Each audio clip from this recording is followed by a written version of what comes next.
The debate is no longer if remote work is effective, but what price we're willing to pay for the freedom it offers. And the data is screaming. People are willing to pay. A quarter of all workers would take a 15% pay cut for flexibility. This isn't a perk anymore. It's a revolution in the social contract. Autonomy is now a non-negotiable demand. And I see a revolution of another kind. A crisis of connection we're calling productivity paranoia. While 87% of employees feel productive at home, an almost identical 85% of leaders don't trust that they are. This isn't a disagreement. It's a cultural fracture. And it's creating a new kind of performance. Productivity theater, where people show up just to be seen, only to go home to do the actual work. We're replacing work with the imitation of work.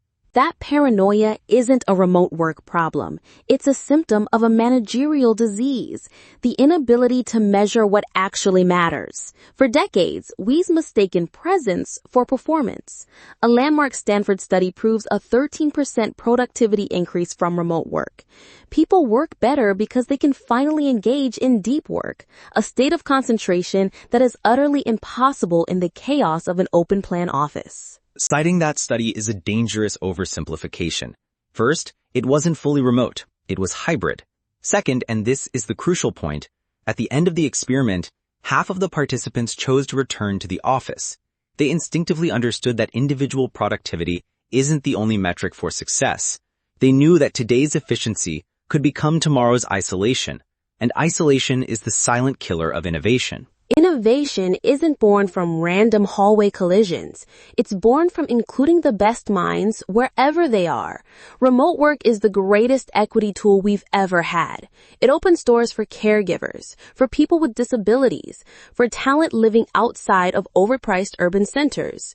It creates environments that the American Psychological Association found are perceived as significantly less toxic.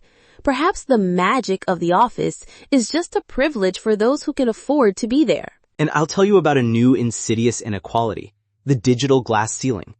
Senior employees with established networks thrive. But what about the young?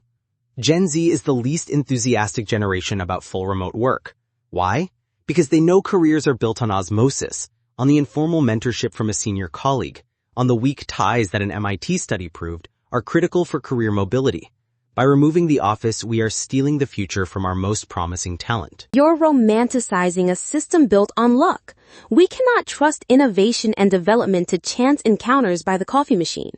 Companies like GitLab prove you can engineer a strong culture with intention, with scheduled virtual coffee chats, with a transparent company handbook as the single source of truth.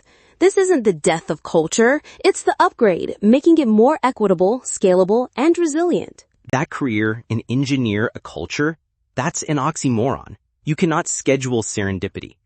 Tim Cook said Apple's creative magic can't be replicated over video calls. David Solomon of Goldman Sachs called remote work an aberration that destroys the apprenticeship model. We are talking about sacrificing the soul of a company on the altar of cold, sterile efficiency.